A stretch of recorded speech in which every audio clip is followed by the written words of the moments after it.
आज मुख्यमंत्री डॉक्टर मोहन यादव जी की अध्यक्षता में कैबिनेट की बैठक संपन्न हुई है। 10 जुलाई को गुरु पूर्णिमा के अवसर पर प्रदेश के सभी स्कूल्स और कॉलेजेस में 2 दिवसीय गुरु पूर्णिमा उत्सव का कार्यक्रम आयोजित किया जाएगा, ऐसा मुख्यमंत्री जी ने निर्देशित किया है, जिसमें सभी जनप्रतिनिधि, प्रबुद्ध नागरिक, गुरुजन एवं साधु संतों की भागीदारी सुनिश्चित होगी। हम सब के लिए जैसा कि आप जानते हैं कि कुलपति को कुलगुरु का के नाम का जो दर्जा मुख्यमंत्री जी ने दिया था, जवाहरलाल नेहरू यूनिवर्सिटी ने भी उसको अडॉप्ट किया है और कुलगुरु का नाम कुलपति की जगह स्थापित किया गया है। रक्षाबंधन पर लाडली बहनों को 250 रुपये की वित्तीय सहायता की राशि की वृद्धि होने वाली है। 9 अगस्त को रक्षाबंधन है, उस दिन 1,27,00,000 लाडली बहनों को अब 250 बढ़ाकर वही 1,500 रुपये हो जाएगा। 12 तारीख को ये जारी होगा। का आयोजन होने जा रहा है। 10 जुलाई को निषाद राज जयंती में निषाद राज सम्मेलन होगा, जिसमें मत्स्य पालन के क्षेत्र में कार्यरत व्यक्तियों के कल्याण के लिए योजनाएं वहां पर घोषित होंगी। इस सम्मेलन में पारिश्रमिक दरों में वृद्धि, बोनस, ये माझी और केवट समाज निषाद राज से सम्मेलन और निषाद राज जयंती के अवसर पर एक बड़ी सौगात इस समाज के लोगों को मिलेगी। विजन डॉक्यूमेंट 2023 से 28 के बीच में सभी विधायकों को बना के तैयार करना है अपने क्षेत्र का एक समग्र विकास की योजना। उसमें प्रभारी मंत्री अपने प्रभार जिलों में जाएंगे और विधायकों के साथ बैठक करके उनसे चर्चा करके और उनके सभी के विजन डॉक्यूमेंट बन जाएं और उस विजन डॉक्यूमेंट के आधार पर आने वाले अनुपूरक बजट में बजट का प्रावधान हो सके, जिससे विकास के काम जो चल रहे हैं वो लगातार चलते रहें। 2028 में सारा विजन एक तरीके से कंप्लीट हो सके, ऐसा मुख्यमंत्री जी ने निर्देशित किया है। लुधियाना में मध्य प्रदेश में निवेश के अवसरों पर इंटरैक्टिव सत्र हुआ है 7 जुलाई को। 400 से अधिक उद्योग प्रतिनिधियों ने इसमें हिस्सा लिया। 15,606 करोड़ के निवेश प्रस्ताव प्राप्त हुए हैं। 20,275 से अधिक रोजगार सृजित होने की संभावना है। मुख्यमंत्री जी की विदेश यात्रा प्रस्तावित है 13 से 19 जुलाई, दुबई और स्पेन की। इसमें व्यावसायिक बैठकें होंगी, विभिन्न कंपनियों के साथ 1-to-1 मीटिंग होगी। इस भ्रमण का उद्देश्य प्रमुख क्षेत्रों में निवेश प्राप्त करना, प्रौद्योगिकी हस्तांतरण, अंतर्राष्ट्रीय बाजारों तक पहुंच बनाना, रोजगार के अवसर सृजित करना एवं अंतर्राष्ट्रीय संबंध स्थापित करना और वैश्विक निवेश की तमाम संभावनाएं जो हैं वो उस पर चर्चा होना है। जैसा कि हम सब देख रहे हैं कि डॉक्टर मोहन यादव जी जब से उन्होंने कार्यभार संभाला है, रीजनल इंडस्ट्रियल कॉन्क्लेव से लेके ग्लोबल इन्वेस्टर समिट और अब लगातार इंटरेक्टिव सेशंस, विदेश यात्राओं में जाके और मध्य प्रदेश के ब्रांडिंग करना, मध्य प्रदेश की पोटेंशियल को बताना, इसके बहुत अच्छे परिणाम सामने आ रहे हैं। उसी कड़ी में ये विदेश यात्रा भी काफ़ी लाभदायक साबित होगी। 13 जुलाई से 19 जुलाई दुबई और स्पेन। BRTS हटने से बहुत अच्छे परिणाम सामने आए हैं। भोपाल जनवरी 2024 में मुख्यमंत्री जी ने BRTS को हटाने का निर्णय लिया था, आम भावनाओं और जो मांग थी, और उसके जो रिजल्ट आए हैं, हादसे में, एक्सीडेंट्स में 51% की कमी आई है और मौत में 70% की कमी आई है। तो कंजेशन के कारण और ट्रैफिक के कारण जो दुर्घटनाएं होती थी, ये एक महत्वपूर्ण सकारात्मक परिणाम कैबिनेट के एजेंडे में आया है। कैबिनेट के पहले जो ऐसे महत्वपूर्ण विषय पर चर्चा होती है, उसकी भी जानकारी आपको देने से वो पूरा एक शेयर हो जाता है। जो घटनाक्रम पिछले दिनों में हुए हैं उसकी भी चर्चा होती है कैबिनेट में, और फिर हम एजेंडे में आते हैं। तो जो चर्चा होती है वो भी आपके साथ शेयर करना, क्योंकि कभी कभी आप लोग पूछते हैं कि इसके अलावा और क्या बात हुई है, तो पहले हमें बता देना, ठीक है।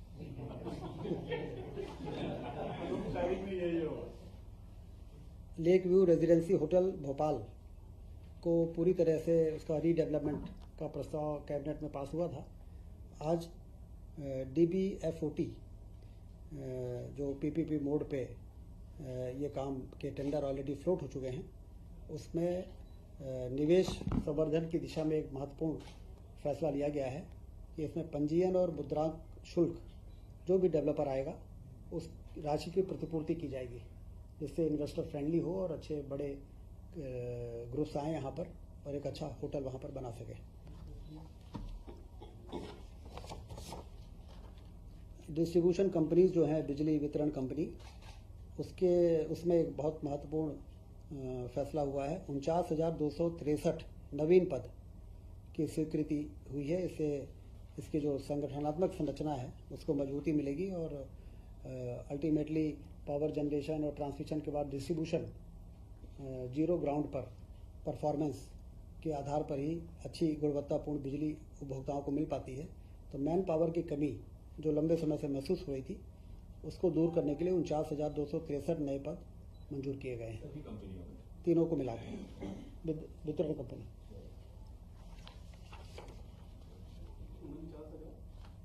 49,263 ये नए पद हैं और अब नियमित पद इनको मिला के 77,298 हो जाएंगे। रेगुलर पद।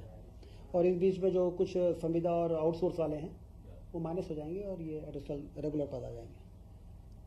प्राइस सपोर्ट स्कीम के अंतर्गत ग्रीष्मकालीन मूंग एवं उड़द उपार्जन हेतु निःशुल्क शासकीय प्रतिपूर्ति, हानि की प्रतिपूर्ति एवं रबी विपणन 2024-25 में लक्ष्य से अधिक उपार्जित ग्रीष्म मूंग की स्वीकृति मिली है, क्योंकि लगभग 20 लाख टन मूंग के उपार्जन की संभावना है और हमें भारत सरकार से 3.51 लाख जो खरीदी की मंजूरी मिली है, उसके लिए कैबिनेट ने ये प्रस्ताव पारित किया है कि केंद्र सरकार को और हम एक पत्र लिखें और 8,57 लाख मैट्रिक टन जो टोटल उपार्जन का 40% होता है, उसकी मंजूरी के लिए केंद्र सरकार को पत्र लिखने का फैसला कैबिनेट में हुआ है।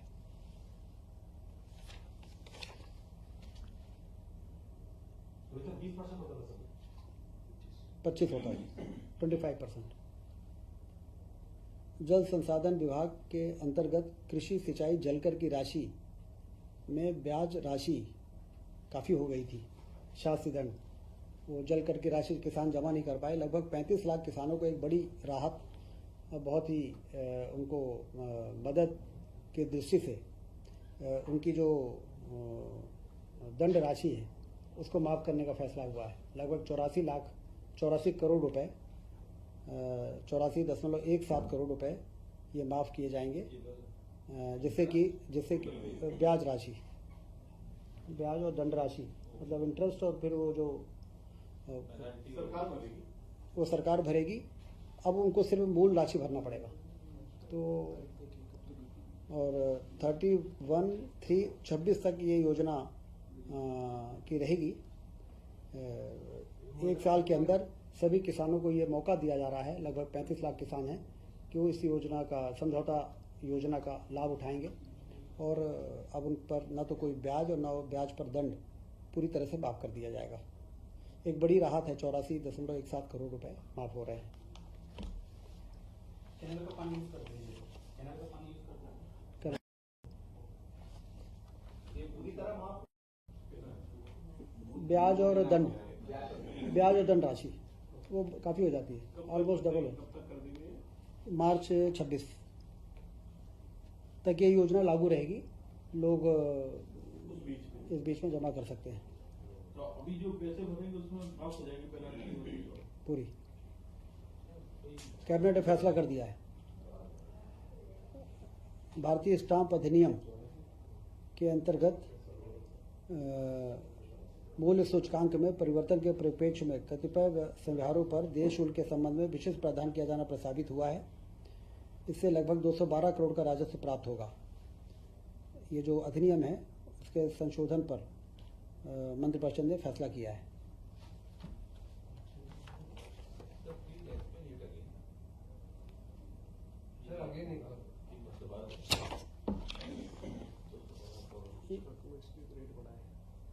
ये भारतीय स्टाम्प अधिनियम में संशोधन विधेयक का कैबिनेट ने अप्रूवल किया है। इससे लगभग 212 करोड़ का राजस्व प्राप्त होगा। इसके मूल सूचकांक में परिवर्तन के परिप्रेक्ष्य में कतिपय संव्यवहारों पर देय शुल्क के संबंध में विशेष प्रावधान किया जाना प्रस्तावित है। अब ये डिटेल जब आएगा तो आपको और एक्सप्लेन किया जाएगा। धरती आबा जनजाति ग्राम उत्कर्ष अभियान, ये महत्वाकांक्षी योजना है। जनजाति क्षेत्र में प्रधानमंत्री जी ने जनजाति क्षेत्रों के विकास के लिए जनमन योजना, धरती आबा जनजाति ग्राम उत्कर्ष अभियान, इस प्रकार के जो कार्यक्रम जिसमें कि इंफ्रास्ट्रक्चर से लेके और तमाम बुनियादी सुविधाएं एक विशेष अभियान के अंतर्गत इन क्षेत्रों में पहुंचाई जा सके, उस दिशा में 66 नवीन आंगनबाड़ी केंद्रों की स्वीकृति, संचालन पद की स्वीकृति एवं आंगनबाड़ी केंद्र भवनों के निर्माण का ये जो प्रस्ताव था वो मंजूर हुआ है। 2025-26 से 2028-29 तक इस योजना अवधि में 19.91 करोड़ का व्यय अनुमानित है। इसमें केंद्र की राशि होगी 10.45 करोड़ और राज्य की होगी 9.46 करोड़। ये आंगनबाड़ी केंद्र और उसके में जो आंगनबाड़ी कार्यकर्ता, सहायिका और पर्यवेक्षक के जो पद होते हैं वो मंजूर हुए हैं।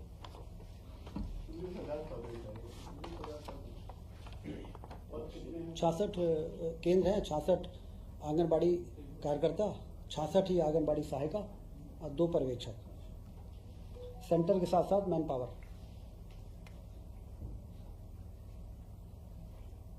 कैंपा का जो फंड होता है, जो हमारी वन भूमि डाइवर्ट होती है, तो उस भूमि के डाइवर्जन की जो राशि होती है वो कैंपा फंड में जाती है भारत सरकार, और वे भारत सरकार से संबंधित राज्यों को वापस आती है।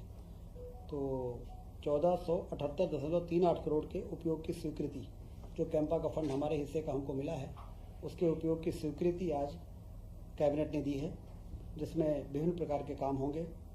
वृक्षारोपण, लैंडस्केप के आधार पर बिगड़े वनों का सुधार, नदियों के पुनर्जीवन, जल ग्रहण क्षेत्र के वनीकरण, मृदा एवं जल संरक्षण के कार्य, ग्रामीणों की आजीविका, ग्रामों की सीमा से लगे वन क्षेत्रों में बांस प्रजाति सहित वृक्षारोपण, वन्य प्राणी संरक्षित क्षेत्र के गांवों में स्वैच्छिक विस्थापन, बफर क्षेत्र सहित संरक्षित क्षेत्रों में रहवास का विकास, नगर वनों की स्थापना, वन एवं वन्य प्राणी संबंधी अधोसंरचना सुदृढ़ीकरण एवं ग्रामीणों की क्षमता विकास, ये सारे कार्य हैं जो ऑलरेडी उसमें नोटिफाइड होते हैं। कैंपा की राशि केंद्र सरकार से प्राप्त करने में राज्य शासन ने सफलता प्राप्त की है और कार्यों का अनुमोदन भी करा लिया है। सर, ये अमाउंट फिर से बता देंगे कैंपा? 1478.38 करोड़ ये वार्षिक कार्य योजना में ये राशि हमको मिली है, जो हमारी ही राशि हमारे ही वन क्षेत्र के डाइवर्जन के बाद जो होती है उसको समय समय पे हम उसको प्राप्त करते हैं और उस पर फिर वन क्षेत्र के सुधार में अन्य कार्यों में लगाते हैं।